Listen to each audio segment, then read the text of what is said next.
In this session, I shall talk about how you can copy one structure type of variable into another, number one, and how do you initialize members of a structure after you declare structure variables.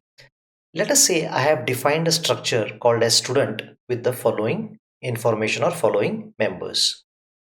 So just as you can assign one integer variable to the other, let us say I say int a is 10 and b is 20. I can say a is assigned b or b is given the value of a using the simple assignment statement.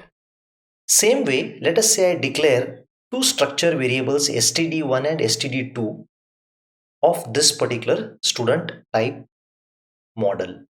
So what I can do is, suppose into std1 I read some data, I can copy it into std2 by this simple assignment.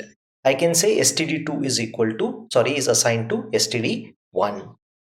Now what happens in this is, the value of each member of std1 is copied to the corresponding member of std2. So register number of std1 is copied into registration number of std2. Name of std1 is copied into name of std2. Combination of std1 is copied into combination of std2. Percentage of std1 is copied into percentage of std2. You need to be careful though. If a structure is very large, having a number of members 10, 20, 30, 40, or if you have an array of structures, then the computer has to do a lot of work to copy one structure variable to the other structure variable. So you need to use this assignment judiciously and not overdo it.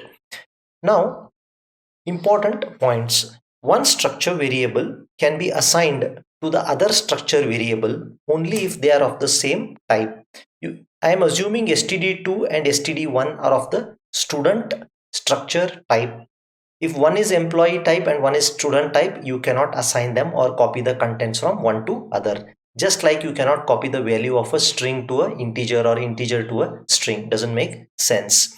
If you try to assign variable of one structure to a variable of other structure of a different data type, the compiler will flag an error for you. So just be aware of this basic fundamental requirement. Now what we shall do is, let us see how we can go about initializing the structure elements. All right. So what I have done here is, first take a look at the declaration of employee, which happens to be of this particular type. So employee is defined in this particular manner.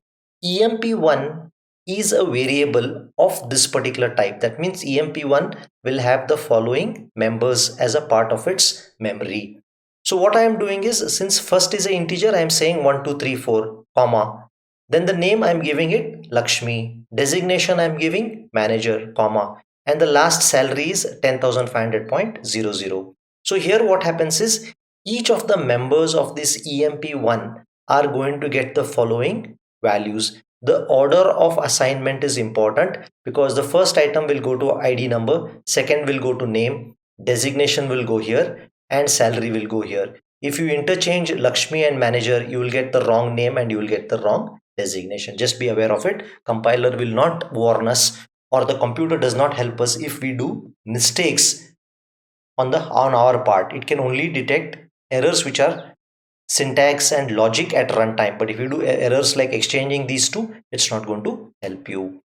Now here what you need to understand is, ID number field, emp1 dot id number refers to 1234, emp1 dot name refers to Lakshmi, emp1 dot designation refers to manager, emp1 dot salary refers to 10,500. Now what we shall do is, in order to understand this structure concept a little better, let us try to take a program, try to understand how we are going to find the sum of a two distances using structure. All right, so first let's try to understand from the very basics, and it's a very simple program, so it's not going to create you much problems. So let me put some paper here and let's go about it here now. So let's first try to understand this program, what it's trying to do, what it expects us to do. This is a program which is asking us to find the sum of two distances. Let us say the distance is given in feet and inch. Suppose I say 10 feet 2 inches plus 20 feet 3 inches, it will be 30 feet 5 inches. That's what it wants to do. So I have declared first structure, or I have defined a structure called as distance with integer, feet being integers, inch being real or floating point of data. So I am defining a structure called distance. This is the model of the structure. No memory is allocated for it. Just indicates that my structure model is going to look like this. Then next what I am doing is I am declaring two structure type variables. In fact, three I am declaring. The first is distance d1.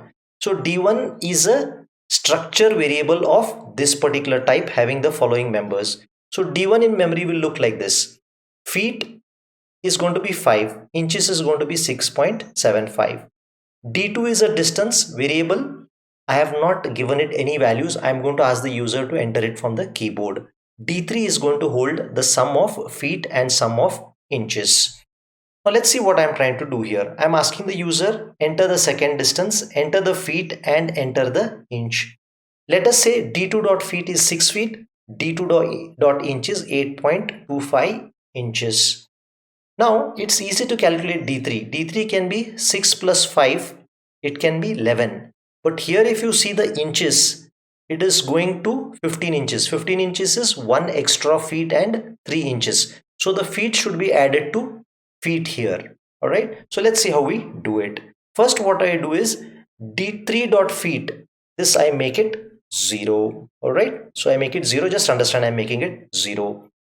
d3 dot inch is equal to d1 dot inch, this fellow, plus d2 dot inch. So this is equal to 15.00 inches.